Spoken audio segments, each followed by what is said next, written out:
Welcome to the Clause YouTube channel. Together, we strive for a safer, secure, and more stable world.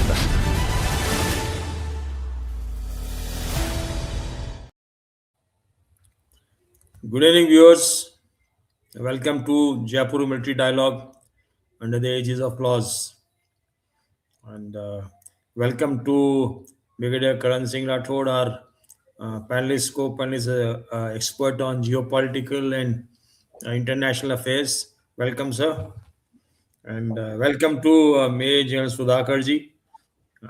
He's not in the picture, but I think he'll be there shortly because he was traveling from Bikaner when I spoke to him. I just landed.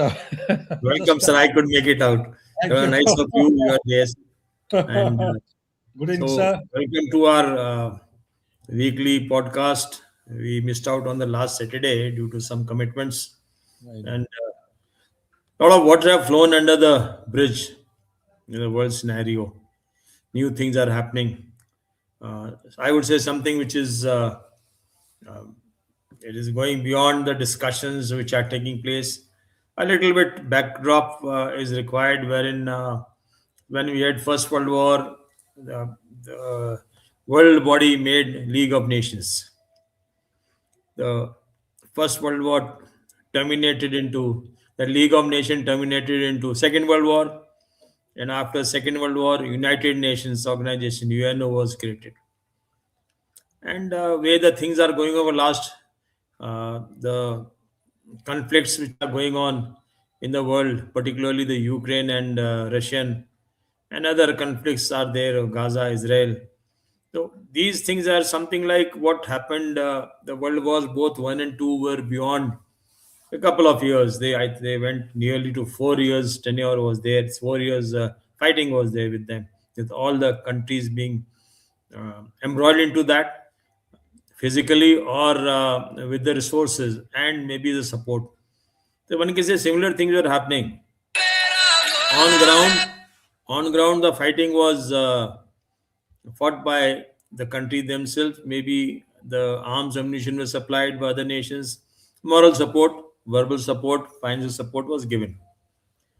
So now we have President Trump of US, who has been actively involved in all these conflicts across the world, and he has tried to intervene. Various things as what he says, and some places, even like Cambodia and Thailand was one, and including India, Pakistan, and Israel, Gaza, and even Russia, Ukraine. And what seems that probably there are two issues. One probably is that he is genuinely interested in the peace in the world. That is one. That's the first. Second thing is that yes, he is into a stage wherein he wants to make history by creating things which remembers President Trump's tenure, and his endeavors to get peace into the world. With this, he has initiated Board of Peace, a board which is international organization established by President Donald Trump, and that is to promote stability, peace, restore governance, secure. Now the issue is restore governance is what is governance, what a democracy. The definitions differ from country to country, and secure peace in the conflict affected areas, starting with Gaza, and reconstruction, delimitation, governance reforms. So the issue is, and these are the generally the mandates the charter have been given. They have made a charter of that. What all duties are there? The key features of that is one is again a question mark, as it says the chairman, President Donald Trump will serve as a chairman for life. So that is again a thing which needs to be deliberated, discussed, and people are agreeing to that. The issue is that, and the countries which are joining, around 35 countries already joined, so that is there. And what they say is for a permanent member, you want to that country, they have to pay $1 billion money to run the organization. That is one. And the structure is a three-tiered: main board, executive board, and the executive board, and they have a Gaza executive board. Goals are same. What we have discussed, what I have said is that is one. The issue which comes up, I would say the challenges which come up with the Board of Peace is that we do have United Nations organizations into place. We do have Security Council. We do have permanent members. We do have temporary members. We have a UN body which discusses all security issues, world issues, and they take action. We have a United Nations peacekeeping forces at various places to implement the peace. So, was there a requirement of a board of peace? Number one. Number two, uh, will it be successful in the coming times? Number three, the countries which are joining, 35 countries already joined. India is not so far given the consent. Some countries have not given the consent. France has not given the consent. So, the issue is by making this board of peace, is there something else in the mind of the President Trump? That question arises. And will it be successful in controlling the conflicts in the world? Will it be successful in developing the initial aim of Gaza being redeveloped, taken over, and inclusive governance is required? Will they be able to do it? And what are the resources except the finances? Where do, well, like United Nations, they have the countries contributing with their army and forces to stabilize various places. As of now, also many armies of the world are deployed, including India, at various places. So these questions are arising, and today's discussion is particularly related to Board of Peace. But yes, it is not only Board of Peace; it is also pertaining to what is happening in the world with the conflicts which are going on. The agreement, if you look at the speech which Zelensky gave, Ukraine president gave at the forum of economic forum at Davos, and even Trump. So there was some element of consent, willingness to look at the peace. And the charter might be something else. What all they are going to do, how they are going to do that, and again the question arises is that the formulation of the peace structure which is there, it is a barter system, give and take. What all the Ukraine can give, what all Russia can give, what all Russia will have, what all Ukraine will have. Similarly, like when what happened in First World War, they had the same type of things at the end of First World War. It was like a barter system. The nations who had uh, de facto won that, so they had taken partaken of the riches of the other defeated countries, and certain agreements were made in for their favor. Similarly, in Second World War, same thing happened. So, is it going to that way? Those are the pertinent questions which are coming to my mind. And with this, I have the eminent panelists to discuss these issues, and maybe not only the Board of Peace, maybe that the things which is happening in the world and needs to have a relook, and in relation to our country, particularly what is going to India is going to do. So far, and a clear-cut views have not been given. Which is the way forward? Is it good to join or not to join it? So many questions arise again. So I'll request first Brigadier Karan to cover the overall scenario about the Board of Peace, and thereafter I'll request Gen Sudhakar Jee to express his views on this thing which is happening in the world. Over to you, Brigadier Karan, sir.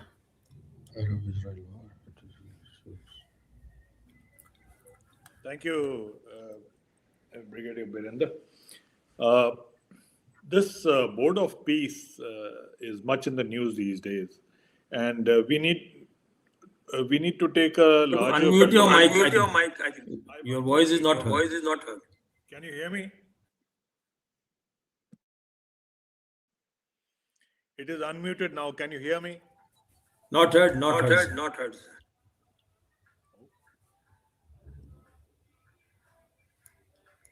Can't hear you. Now do you read me? Not heard, sir. Not heard, sir. Sudhakar, you also don't hear me? Can you hear me? Yeah. Yeah. You can Yeah, hear? Sudhakar? You can hear? No voice is coming towards me. I can hear you, sir. You, Sudhakar, can you hear me? Yes, yes. Karan, sir. You're loud and clear. Then, Birendra, you may need to turn up the volume of your laptop or something. Yes, yes, yes. Yes. Got it, got it. Got it, sir. Got it? Yeah. Bit of a flap. Never mind. So, as I was saying, we need to take a larger view of this Board of Peace. The Board of Peace is one of the points in a 20-point charter which was passed by the United Nations Security Council in November last year, where it authorized, amongst other points, it authorized a Board of Peace to be set up under President Trump. And primarily, this entire 20-point charter, that is UN Resolution number 2083, was oriented towards Gaza. And the Board of Peace in this UN resolution was specifically chartered to bring about peace in Gaza and to create systems wherein the future of Gaza, its reconstruction and resettlement of the population can be carried out under an international stabilization force, which was to be set up as part of this entire initiative. And the peace in Gaza was to be brought in 3 phases. In phase 1, there was to be a ceasefire. A ceasefire was to be effected, which it was, and the hostages were to be released. And if the hostages were dead, their bodies were to be exchanged, which was done.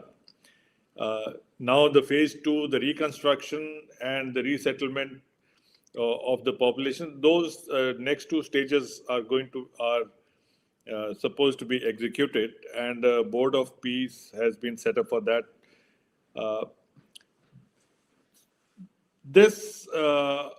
When we look at the backdrop of how effective UN has been in international conflicts which have been going around, and particularly in this Israeli-Palestinian conflict in Gaza, we find UN has not been able to effectively bring its impact onto the situation which prevails over there. The situation in Gaza has now hit a brick wall. There is no forward movement. The Israelis have largely occupied Gaza. Even the Rafah crossing, which is the crossing with Egypt, is in Israeli hands. In its entirety, the Israeli army has occupied Gaza, and the Palestinians are living in various camps and in areas which have been designated by Israel. And there is no further political movement. There is no further reconstruction movement. There is no plan they have been able to sort of even suggest as to where do we go now. Therefore, earlier last year, President Trump had given out a 20-point plan for get peace back into Gaza. And this UN Resolution 2803 essentially is verbatim the plan that President Trump had suggested. And this Board of Peace offers an opportunity, if executed well, to bring this conflict in Gaza to a termination and to put into effect mechanisms which will take Gaza into the future in terms of helping it to align with the rest of the world and also live in peace along with Israel. So Israel has agreed that they will not take over Gaza. Gaza will exist as a separate entity. How it will be politically how it will be ruled is something which will come about in a later time frame. At the moment, a technocratic committee has been set up under the Board of Peace, under the three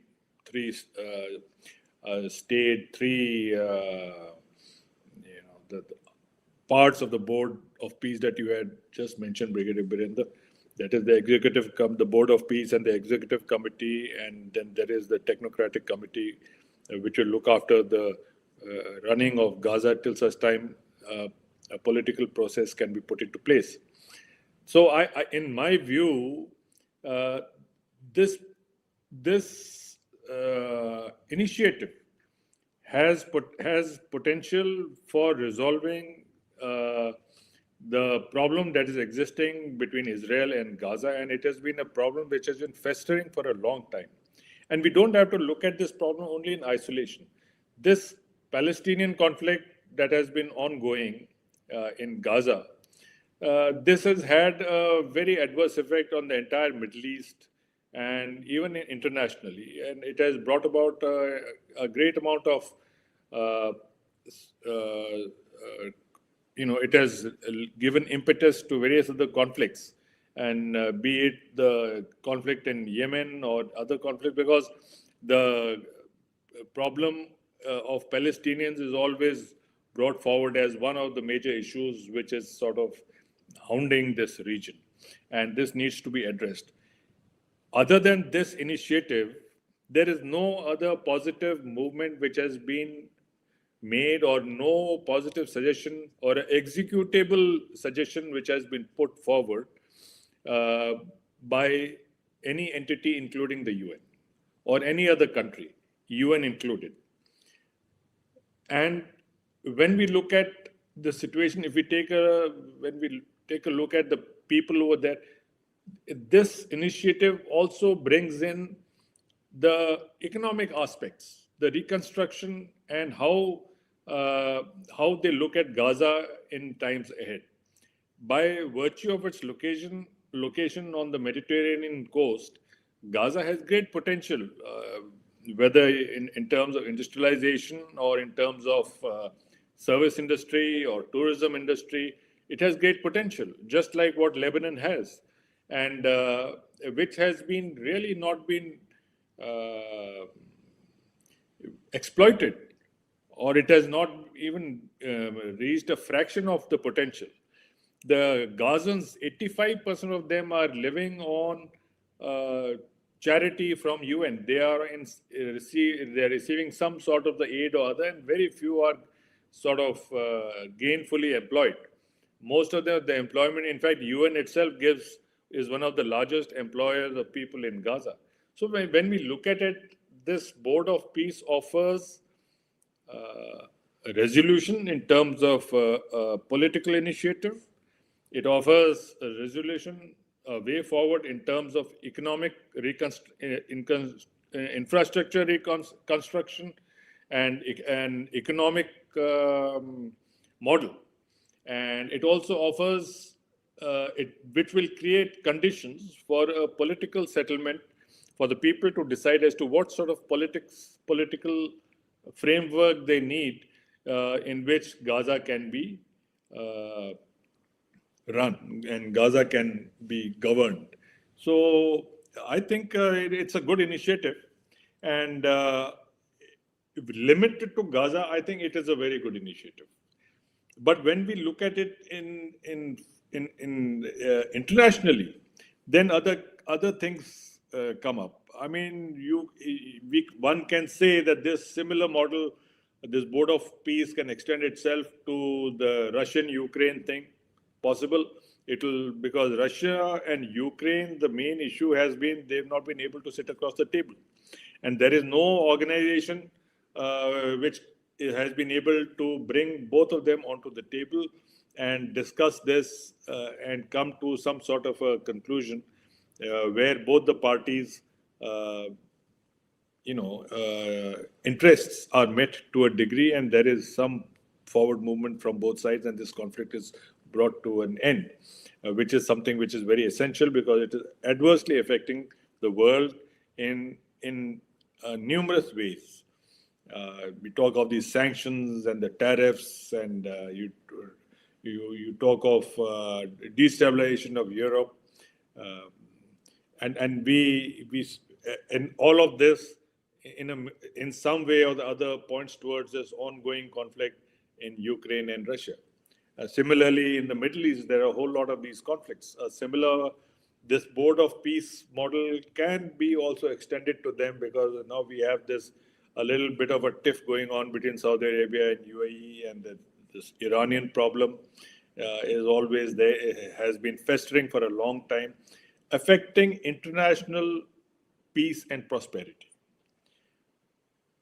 However, so I think we, on the face of it, going by whatever is being stated in the media, that Trump has declared himself chairman for life and all that the modalities, because the UN Charter says that the Board of Peace will run under the overall chairmanship of President Trump. The UN resolution says that, and so therefore he is the chairman of this board.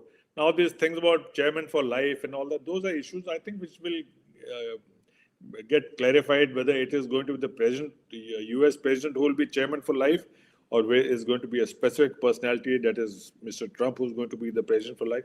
These things will we will have greater clarity once the structures take shape.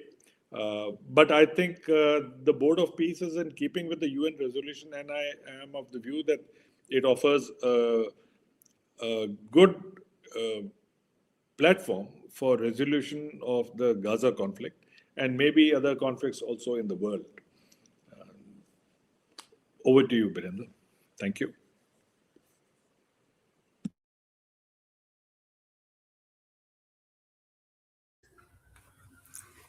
Thank you, Brigadier Karan. You have now given a very positive outlook towards the Board of Peace, which is there. The thing which is there, that not only Gaza, it can look after the other conflicts in the world, and the effect of the conflicts which are going on, it is affecting everyone. I think European Union is also facing that. Economic things are there. The tariffs also another add-on to it. So all these things have come up in a way that the Board of Peace has high hopes. The teething problems, the budding problems are there, like the issue of chairmanship for life, and the issue of say permanent members paying $1 billion. The permanent members, like in UN, they have special powers, veto powers.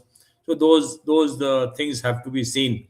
How many permanent members they will have? Maybe finally Trump will say he'll auction the vacancies of permanent member. Whosoever pays more, they become permanent members with the veto powers. That issue might be there. Let's see. And yes, I also agree that it does have a positive effect in the scenario which is in the world today, and the conflicts going on. Someone has to resolve them. So far, the United Nations not been able to do anything. Neither they had progressed on these conflicts for last 4 years. Ukraine and Russia going on, Israel Gaza thing is going on. So there's no initiative as such. So this is an initiative which is probably will achieve success, and with the countries becoming member, 35 countries already joined. And the consensus in the world is toward the Board of Peace. That is sure enough. And with that, I'll request General Sudhakar Jee to cover the Board of Peace initiative of Trump and the impact of that into the conflict zones, the nations which are under conflict, and maybe it will have a positive impact on the world economy, decision making, financial impact. Maybe it will also impact the tariffs plan which is going on in the world. Over to you, Jan Sudhakar Ji. Good evening. Virendra, thank you so much for inviting me for the show, and must compliment Brigadier Karan, Karan Singh Rathore, He, in fact, has very comprehensively covered the aspects uh, which miss the eyes and the attention of uh, layman like me. And the issue that you have actually thrown up has to be understood from the perspective. There is a historical angle, there is a geographical angle, there is a political angle, there is also a livelihood angle, there is an angle of religion, a host of things. But then, keeping in view the time available, let's address the issue in a logical manner. So, what is the first thing that is coming to the mind? Board of Peace. Why the Board of Peace has been institutionalized? Board of Peace has been institutionalized as a remedy, as a medicine, as a cure. For what? What is the problem? Is the problem between Israel and Palestine, or there is a bigger problem which is not catching the attention of the people? The bigger problem is, where do the Palestinians go? So, does it mean that the Palestinians, wherever they are living, this land doesn't belong to them? No, it doesn't. Go back in history. Yes, Jews, they do have a right. They are entitled to this piece of land thousands of years back. That nobody is contesting. But in a rules-based international order, once United Nations has Article Resolution 181, it was passed by United Nations in 1948, if I respect my memory. What did it say? It said that the Palestinians or the Arabic nationals in this land will retain the identity and also will have an autonomous or an independent state. Two nation theory. The man who came as a UN envoy, I'm forgetting his name, in 1948, he was assassinated. He came with this proposal from the United Nations. And likewise, there have been number of series of conflict, 1948-49. Then they had the Suez Canal crisis, 1956, if I'm not wrong. UK, France, and Israel got together. They started attacking Egypt. Thereafter, they had a problem of 1967. Then they had the Yom Kippur War, 1973. Then they fought against the PLO in 1982. Then the first Intifada took place in 1987. That is the first revolt by the Palestinians against the Israelis. Then the second Intifada took place sometime in 2002. Then likewise, it's been going on and on. Oslo Agreement took place in 1993. In Oslo Agreement, the Prime Minister of Israel, he got a Nobel Prize. Yasser Arafat also got a Nobel Prize in 1993. But 94, the Prime Minister of Israel was assassinated by none other than one of the frontline leaders, Netanyahu, and his proponent. So why? That means, hasn't there been enough of effort made by the global body or the global organizations to find a solution? Yes, they have made. But why is the solution to this criticality eluding so much? The solution is eluding because there is a lack of trust. Why is there lack of trust? Lack of trust is there from both sides, Palestinians as also Israelis. We don't know because none of us have had a chance to go to Israel to see the kind of challenging circumstances and the environment in which Palestinians are being subjected to stay. They don't have the basic freedom of expression. Fundamental right is a very far-fetched dream.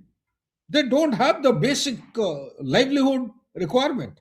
So under these circumstances, we need to understand that Board of Peace intent is very good. It's very noble. Everyone wants peace. Who doesn't want peace? This mindless conflict, look at the number of people who have been killed. Intent is very good, but the content is actually fallacious. The context is fallacious.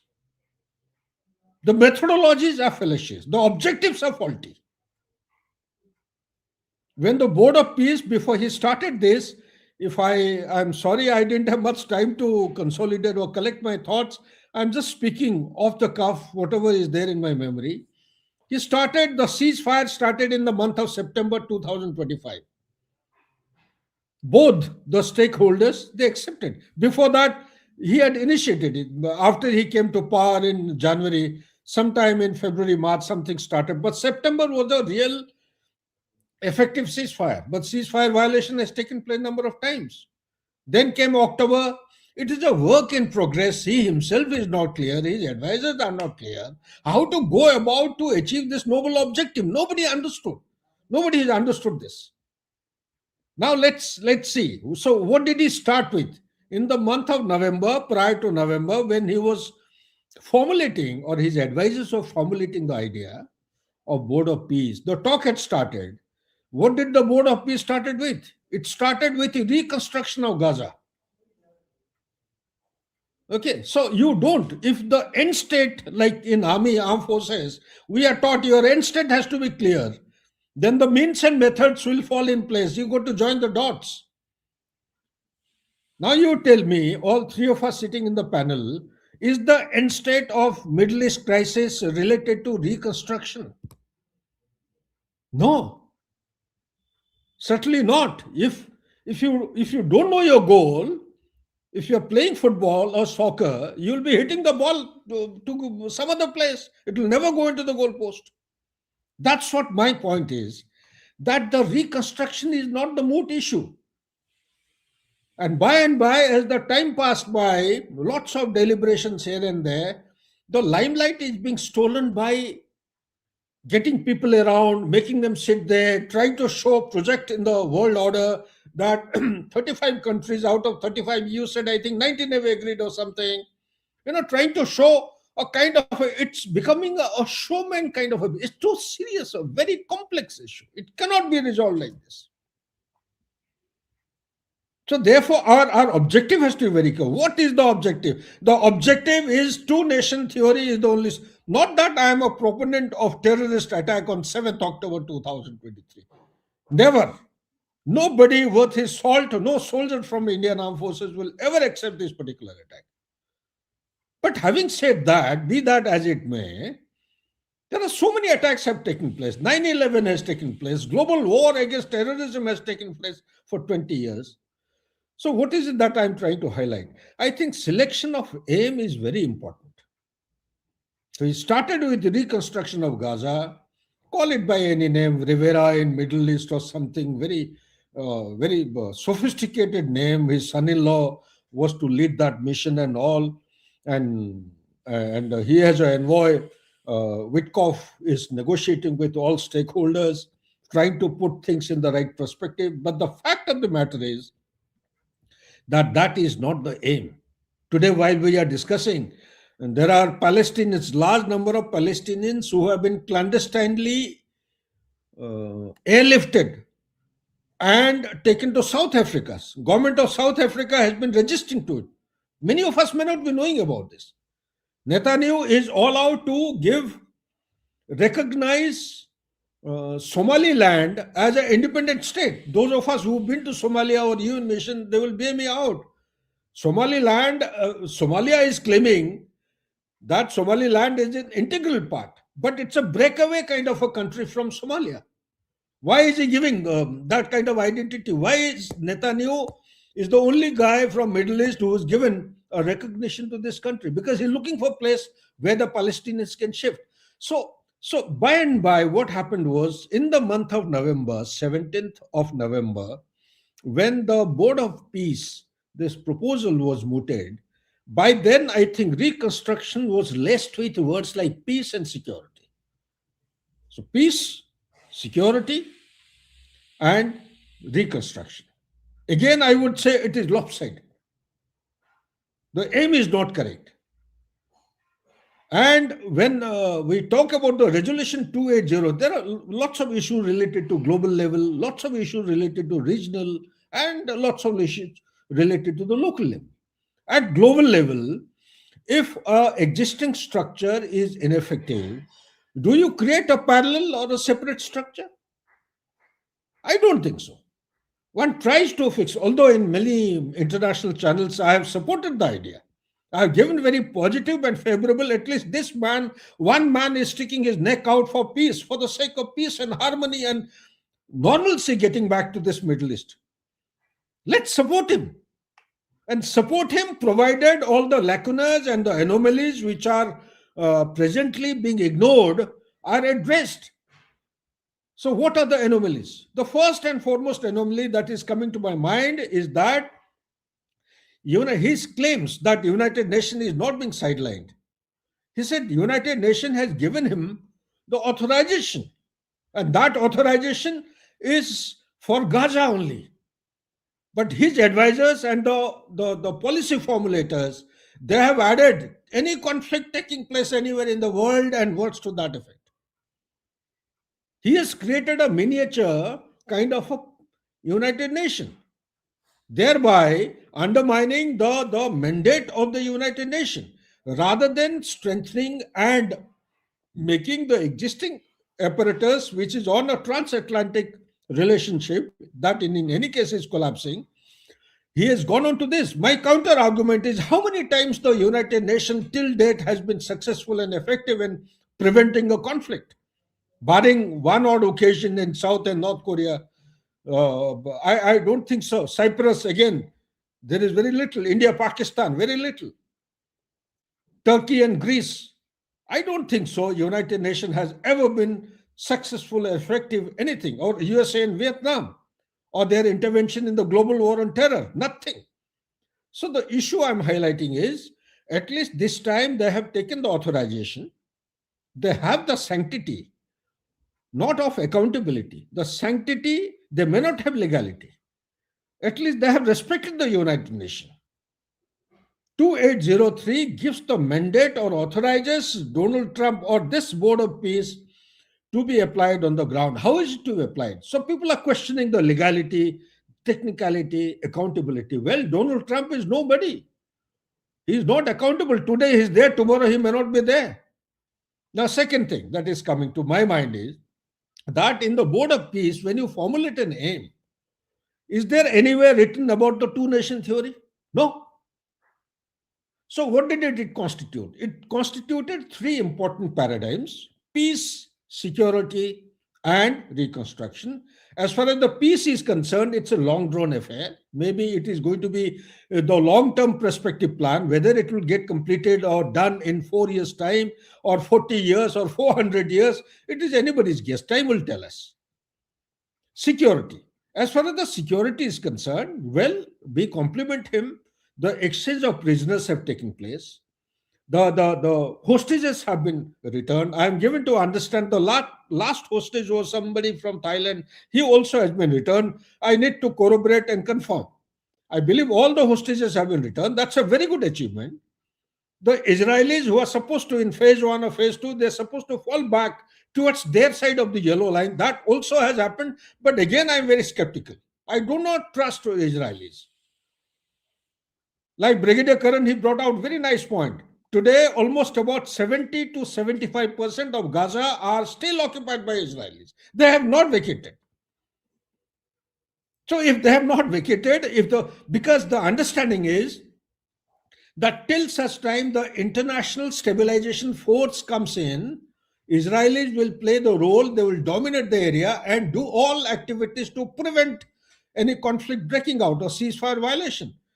When you count the number of ceasefire violations, it is very difficult to pinpoint who is the main trigger. So these are all very complex issues. And third and most important thing is that will Hamas ever disarm? Who is Hamas? People haven't understood. The mere mention about Hamas, people think they are terrorists. Hamas is a political outfit. They have a militant wing which is called as Al-Qassam. Okay, so the Al-Qassam is getting Hawala money from Italy and places like that, Europe. Who is responsible for all this? None of us have understood the real intricate network of Muslim Brotherhood which came into existence in 1928 in Egypt. It is Muslim Brotherhood which has been propagating the Sharia law or kinds of Islamic practices, extreme practices, and it is because of Muslim. Incidentally, Muslim Brotherhood has been banned by the GCC, the Arabic countries. 7 of them have banned the Muslim Brotherhood. Whereas Europe is welcoming Muslim Brotherhood. Please come, providing sanctuary, collecting money for charity. So why hasn't USA? I think 2 days or 3 days back, I heard or read somewhere USA has gone on. They have already proposed a bill in the Congress to impose ban against Muslim Brotherhood. Same thing. What is happening in Bangladesh? Who is responsible? It is Muslim Brotherhood. Who's Muslim Brotherhood? We need to understand who's Muslim Brotherhood, who's propagating, who's spreading the concept of Muslim Brotherhood. What does it constitute? So anyway, without digressing too much, I think time is running. It's already 40 minutes. I'll come to the core issue. The core issue is that will it deliver what we want? And that question has to be redefined, restated. What is it that we want? What is it that the world order wants? Do we want to reconstruct Gaza? Gaza, as on today, does not have the administrative capability. Their buildings have been demolished. There is no communication. There is no system in existence today which is, gives a symbol of some kind of a rules-based order or some kind of administration is in place. So therefore, what I would recommend is that following things need to be done. First and foremost thing, it's a very good initiative. He must at least get going rather than focusing too much on issues which are not relevant. Let him prioritize. In the prioritization of tasks, we need to find out the core issue. The core issue is when the Board of Peace was finalized, I think the sitting took place in Egypt, if I'm not wrong, in Cairo. Did Palestinians or the PLO or the PA, they call it in short, Palestinian Authorities, PA, did any representative from PA attend this particular meeting? No. Whatever proposal was acceptable to Netanyahu are the ones which are finding mention in the Board of Peace. Who is going to talk to these people or take their views? 80 years have passed by, and a referendum, or let's say, if people have to vote for a new state, in favor of a new state, new country, if at all, there is no requirement, I feel, then isn't supposed to be their views taken. None of the Palestinians are there. In the existing structure, there are 3 things which are emerging. One is demilitarization. The second is the administration in some shape. And third is the reconstruction. In the demilitarization, you have already identified countries who will be contributing the military component. So when the military component comes, how are they going to discharge the mandate? They will be picking a fight against the Israelis, the attacker, the aggressor. So therefore, there are many things need to be addressed. Second part is the administration. You have created a structure. I think Tony Blair he himself is the chairman. Tony Blair is looking after the administration. He's the top man there. And under him will be a different structure responsible for the administration. Who are in the third layer? Third layer, you have the technocrats, Palestinian technocrats. Now, what are the technocrats of Palestine going to do in the third layer? Nobody is going to listen to them. They have been sidelined, they have been marginalized, even in the existing structure. My sole recommendation is that we need to be serious. We need to have selection of aim. We need to prioritize as far as the time stipulation is concerned. And we need to identify what are the pitfalls, contingency plan. We need to cater for it, and only then it will become meaningful and substantive. Otherwise, I personally feel there is no need to actually go in for a new structure, make people pay $1 billion each, whoever wants to come out permanently. As on today, we have quite a few countries from European Union, although my friend in Europe has just sent a message, no, European Union has agreed. I don't think so. European Union has agreed to the proposal. So, the European Union, you have Canada, you have India also yet to commit. China is also a fence sitter, neither this side nor that side. Indirectly, I think the latest input is that they have declined. They would like to study the thing. They're studying the proposal. Russia has very conveniently, rolled the ball into their court, into Donald Trump's court, that whatever money, forex reserve they had frozen, out of that 1 billion will be given for the welfare of the Palestinians, because the Palestinian name is missing in the Board of Peace.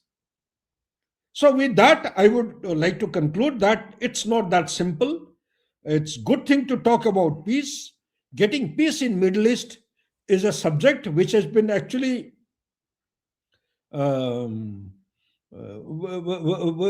it has been subjected to lots of threadbare debate, brainstorming, lots of to and fro movement, lots of assassinations have taken place. There is a huge trust deficit. And to sum up what I have said, I want to take the mind of people back, those who will be listening to this podcast, to the main primary milestone. The primary milestone, which is the real cause, if you have to identify the root cause of the Arab-Israel war or Arab-Israel problem today, is out of 48 to so many several conflicts till date, till 23rd, 7th October 2023. There is one war which is of relevance and importance. That war was 1967, which in military subject we keep talking as 6 days warfare. This 6 days warfare was the turning point in the relationship between Israel and the Arab countries. So and thereafter there was an agreement. And if you take one by one, you see, a classic example is in 67 war, they had captured Sinai Peninsula, they had captured the Gaza Strip, they had captured the East Jerusalem, they had captured the West Bank, they had captured the Golan Heights. After the series of agreements which have taken place, especially the Oslo's Agreement 1993, it was clear Israel is supposed to return all these which are occupied by them. Now, has Israel ever, rather than lifting up its people and not occupying these small territories, it has gone in a big way. Israel was there in Gaza till 2007. In 2007, it started coming back because the Hamas was given the power of they got politically elected. And Golan Heights, look at Golan Heights. What happened to Golan Heights? They annexed Golan Heights, which is being supported by USA today because it's got a dominating height, it overlooks Damascus. And I don't think Israel will ever vacate Golan Heights. Syrian territory I'm talking of. West Bank, they're not supposed to have entitled, the settlement in West Bank. There are understanding, there are agreements to that effect in black and white. Look at the number of the settlements which have come up. I think the rough, I don't want to state any figure, but the number which is coming to my mind is 119 settlements have come up, despite all commitment, assurance by Israelis in West Bank. So if you have to go back to history, maybe from my side, I have given this thought process in one of the international seminar. There is a need to identify the start point, because I am afraid presently the Board of Peace is being driven by people who call Jammu and Kashmir as a problem which has been lingering on for 1,500 years. Bangladesh has been existing for more than 1,500 years. People who do not know history, they actually need to go back in time, study, spend time, don't do things in a hurry simply to achieve a milestone and go in for the Nobel Peace Prize within one's tenure. These are very complex issues. We are playing with fire. If they misfire, then the name and reputation of the leader who's leading the thing, firstly, will be under a scanner. Number two, people who are involved. There is no accountability of $1 billion. Tomorrow, let's say he gets impeached by midterm election. What happens to this money? Who's responsible? UN does not have any lien over this money. So therefore, my suggestion, my recommendation, it's a good initiative. It must be pursued in earnest as long as we are heading in some direction. But I think a holistic view has to be taken. All relevant multiple stakeholders, they must be consulted. They must be spoken to. It is not that we are forming a buddy team here or football team or some handball team here and there, that so many people come and you gang up, that trying to make it a game of what do you call that, um, the powerful, the global power competition or rivalry. It doesn't take us anywhere, be it this one, be it Ukraine, be it any issue. Indo-Pakistan is not an issue which can be resolved in a jiffy. It doesn't. There are very deep-rooted issues, and my only earnest request to people who are involved in this is, but by no means am I casting aspersion against Donald Trump.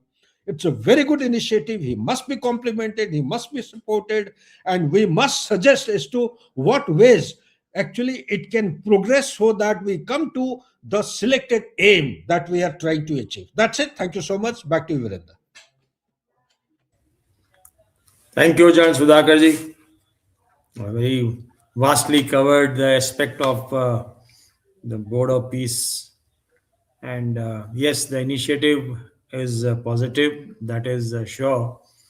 But it does have certain flaws. The flaws needs to be looked into, rectified. The aim has to be clear. Uh, when you look at the aim part of it, yes, demilitarization, um, again, rebuilding, finances, controlling, bringing, that better livelihood into the area. All these things are there which are in the mind. The methodology which is required to be done, that is important. And it does cast aspirations on United Nations, maybe like what not sanctioned but consent by United Nations to have a board of peace in a nutshell would have been there. But how it is going further and what is going to happen is a big question mark. Very rightly brought out that the board of peace might be misutilized later on in various conflicts across the world. And even the Trump's initiative of taking Greenland can also fall into the ambit of the Board of Peace. And other conflicts, it is in Asia and our area also, is one needs to see that. The question arises: should India join? Should India not join? There's a big question mark on that. And with this, I'll go to Brigadier Karan to throw light on India's view on it, India's views, and maybe in future, maybe not now, what have been given. Should India join, not join, or be with the team with the nations who have not joined? Over to you, Brigadier Karan. Thank you, Brigadier Birendra. This Board of Peace is part of the UN Charter, this Article 2803, which was ratified by all members of the Security Council. Only China and Russia abstained. They did not veto the proposal. So this is something which need to keep in mind. As far as my information goes, Russia has agreed to join. It has not said it will not join. Some media, American media outlets are saying Russia has agreed to join. We'll come to know in a few days' time. China is playing it both ways. It is a fence sitter, as General Sudhakar Jee said. Before I come to this, whether India should join or not, I would like to just bring out a few points. Hamas is a terror organization. there are two Palestinian enclaves in around Israel. One is Gaza, which was with Egypt till either the 67 or the 73 war. And the other one is West Jordan, or Transjordan, it is known as. Now, the Palestinian Authority, which is in power on the West Bank, they have no issues with Israel largely. They have trade with both Israel and Jordan, and they have functional governance, and so there is largely no reports of any terror attacks emanating from the West Bank.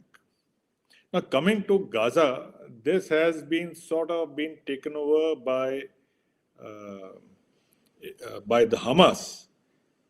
And the actions of Hamas on October 7, 2023, where they carried out those horrendous attacks and they took hostages, they ill-treated women, children, massacred them. I think they have no right to be in power, or they need to even be consulted. After the Ottoman Empire broke up, large parts of Middle East were placed as protectorates, which are now countries, free countries. In my view, Gaza should be looked at like a protectorate. It has failed to govern itself. It has exported terror. It has not only exported terror to its immediate neighborhood, that is Israel, it has exported terror internationally. And therefore, this Hamas organization, whether it's political arm or the military arm, it needs to be defanged. It needs to be rendered redundant. A new structure must come, which is not under the influence of Hamas. Until such time that happens, it will be governed by the Board of Peace, headed by the board and the executive committee and the technocrats. Till such time, the situation is stabilized. Stabilization involves reconstruction, restarting economic activity, restarting political activity. And political activity will start bottom upwards, slowly building up till a position is reached where a larger entity can take over the entire Gaza Strip. This is my view on this, and I think all other initiatives have failed. And if we think we can talk sense with Hamas, I think we are barking up the wrong tree. They will not. You can't talk sense to a terror organization. David, now coming to India joining or not joining, I think India should join. India, this may be a sort of a decision-making platform, particularly for the Middle East, where we have major concerns. It may extend into other countries of Middle East also, which are conflict zones. We have major concerns over there. It may extend to other areas. So if we are not there, then who is going to even look at a point of view? We can join, and if we feel it is something, we can always leave, or we can lay down the conditions on which we are joining. Our fundamental condition is strategic autonomy. This is a policy which this present government has adopted, and it has followed all this while as to we will do what is best for our country. I think if we do not join this Board of Peace, we may be marking ourselves absent from an important international platform, which is going to sort of gain a greater validation over a period of time. There are many faults with it, but if you are not in the system, you cannot fight it. And sitting outside, you can only comment on it. Nobody is going to even listen to you. And if you go on to the high moral ground There are no moral high ground. There is a problem in Gaza. There is an initiative which has been taken. Should be part of it. It may work, it may not work, but by standing outside, in any case, you are not part of it, and you washed your hands off the whole issue. You will wash your hand. We will end up washing our hands off or a whole lot of other issues. It will be an isolationist policy. So I don't think I'm of the view we should join, and we should take it up, and we should make our position very clear. And if we have to be part of ISF, so be part of ISF. In any case, I don't think India should give any credence to Hamas. We just had one of these Hamas leaders come to Pakistan, and he shared a platform with some of the terror leaders. These are terror organizations. They don't need to be respected. They have no status. The entire population of Gaza has been under their thumb. And they have worked towards the radicalization of the entire population of Gaza. Nowhere does the UN resolution say that the Palestinians will be thrown out of Gaza. It does not say. In fact, the UN resolution says anybody who is a resident of Gaza is free to leave or free to come back. That is all. It does not say. The whole exercise, the entire exercise, is not being run to replace the Palestinian population. The entire exercise is being run to create conditions in which normal people can live a normal life. They can go to work. There is reconstruction. This terror activity comes to an end, not only within Gaza Strip, but from Gaza Strip onto other areas and countries which are around this thing. Gaza was offered to the Egyptians. They refused. We don't want it. No country wants these Palestinians. The present radicalized version of the Palestinian is not welcome in any Arab country. Now, that itself is a big thing. Otherwise, the Palestinians who are suffering in Gaza could have gone and settled down in other countries. But it has not been, they have not accepted even one person coming and settling in their countries. So we need to take a very pragmatic view of this whole situation. If we start looking at the dots and commas and all that, nothing is going to come out of it. We will keep talking and talking. In any case, the UN has been talking and talking all these years and nothing has come out of it. This is an initiative which has the potential of giving positive results, and I think we should give it a full backing. And I think we should join the setup so that we have a say in what is going on internationally, rather than stand on the sidelines and be a witness to what decisions what other people are taking and say we don't agree with them, but then we are not party to them. So I think we should be part of it. Thank you. Over to you. Thank you, Brigadier Karan. And very rightly brought out. I think we have to be part of that. They're not part of the body wheel. What all we say doesn't make a difference.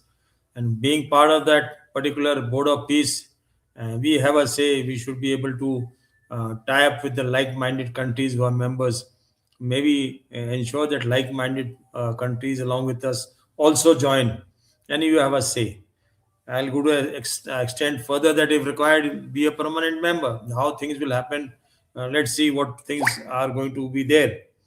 And the issue which comes up is the Board of Peace later on. It will have relevance in the other conflicts where we might be interested to have a say. It is a very essential. About the Hamas and their views, yes, it's a terrorist organization which needs to be looked as per that. And the requirement is there that the Board of Peace is a good initiative. It is agreed by everyone.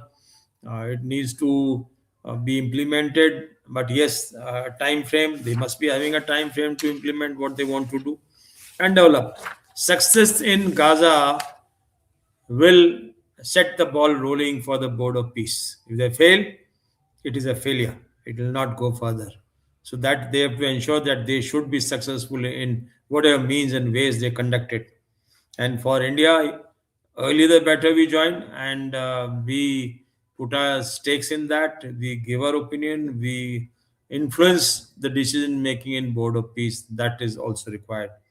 In the end, I will go to Gen Sudhakar Jee to sum up and give some views on the various aspects. There are some points which have been given by the We have in the comments Ajit Desai has given, Gupta has given, Malhotra has given, Jeet has given, and most of them have been covered up.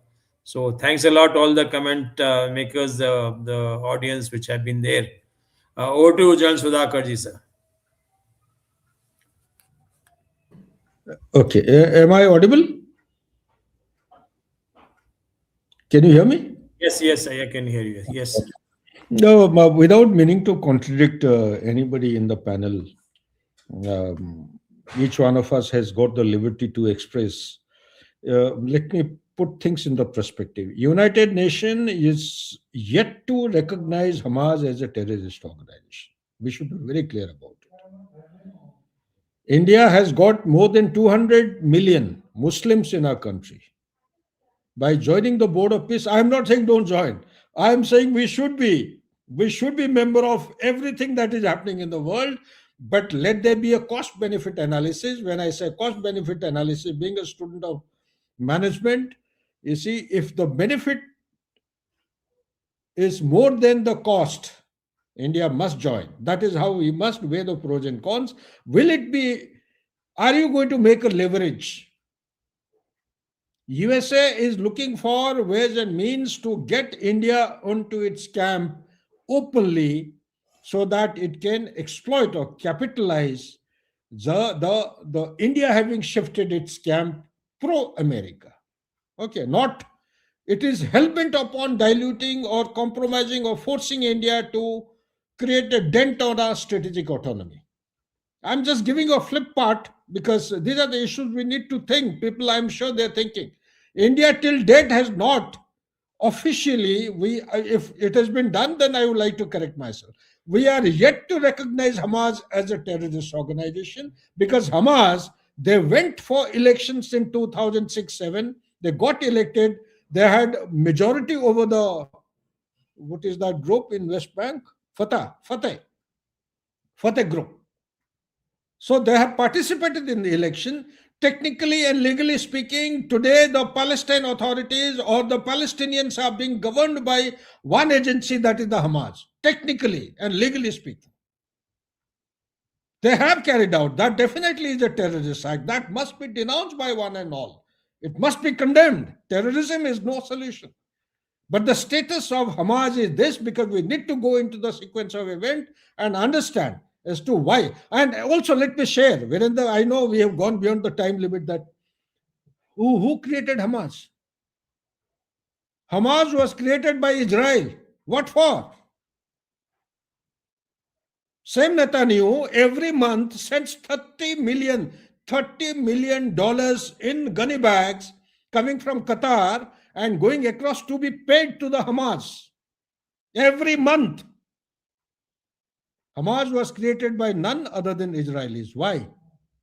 Hamas was created so that the PLO, Palestine Liberation Organization, was becoming too powerful to contain and counter and also diminish their influence and dominance.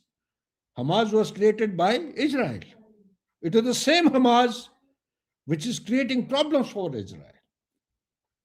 When we say Hamas, obviously the bigger name is Hamas, it's in the front line. But the people who are operating are the Al-Qassam, they are the militant wing.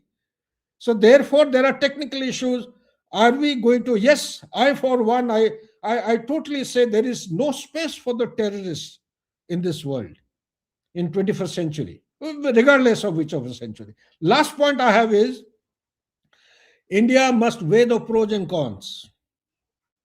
When I say, what I mean is, India recognized Israel sometime in early 90s, if I am not wrong. Till then, we are poodle fitting. Okay, and till then, we are actually pro-Palestine. So our foreign policy has to take a very pragmatic view, weigh the pros and cons and the implications and the consequences. Today, if at all Donald Trump is playing this game, it is not Donald Trump who's using his wisdom, nor his advisors. It is the deep state which is playing the game so that the two nation theory is totally. There is a document called a top secret document way back in 96, 97. It was framed. Netanyahu himself was a member. There was a Congress. There are senators in that study group. It's a top secret document. The name of the policy for Middle East is called a clean break. What does it mean?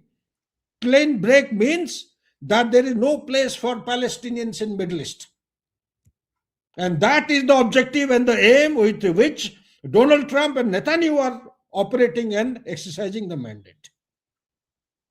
This has to be understood. Similarly, there is a top secret operation towards Ukraine. None of us talk about it.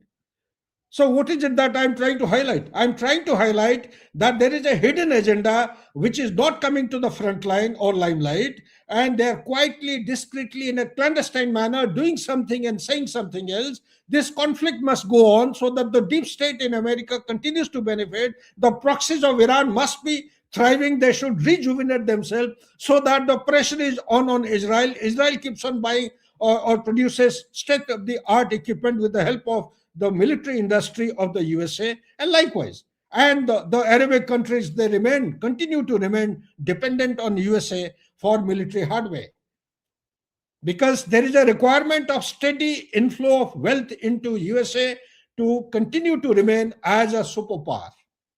So therefore, there are bigger game, bigger aim, and bigger objective. There are hidden agendas which are not coming out in the open. India should not jump the gun too fast, must weigh the pros and cons, wait and watch, see what is the response from others. Ours is a country which has actually adopted strategic autonomy for the larger good and to protect India from these kind of challenges. Time is not far when the India joining the Board of Peace is going to be exploited against India by the deep state, by Donald Trump, and by America. We need to visualize the pitfalls by doing it. So, notwithstanding what I have said, I quite like the initiative, must be progressed. Thank you. Back to you, Virendra. Thank you, Jan Sudhakar Jee, and thank you, Brigadier Karan.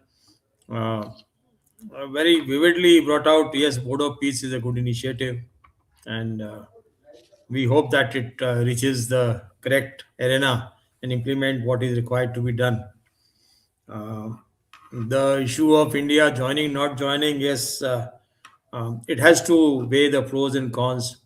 The reason behind every initiative worldwide, even for the Board of Peace, there are motives. There are motives which are not put across. There are ulterior motives. So, because obviously any nation, even Donald Trump also has some motives, and he's playing that around. And how it is going to be implemented is a question, and how it is going to be in the future going to take place. Even the modalities which are there, again, they have a motive behind it. Everything. India has a say. India has a say that in the world order, India does have a say. Wait and watch is one which needs to be seen. Probably our government of the day is also looking at all the issues which are pertinent to be looked into, and see how it is to be dealt with. It has own advantages and disadvantages are there. With that, I thank the audience, and I thank the esteemed panelist, Brigadier Karan Singh Rathore and General Sudhakar Jee, for being part of this discussion. Until we meet again, so thanks a lot. And thanks to Yuvraj being in the backdrop, giving us all the technical support. Jai Hind, and all the best. Thank you. Till we meet again. Thank you, sir. Thank you. Well sir. spoken, Thank sir. Karan, sir. Thank Thank you, you, sir. Virendra. Very welcome. Thank you, Brigadier Birendra. Thank you. Good.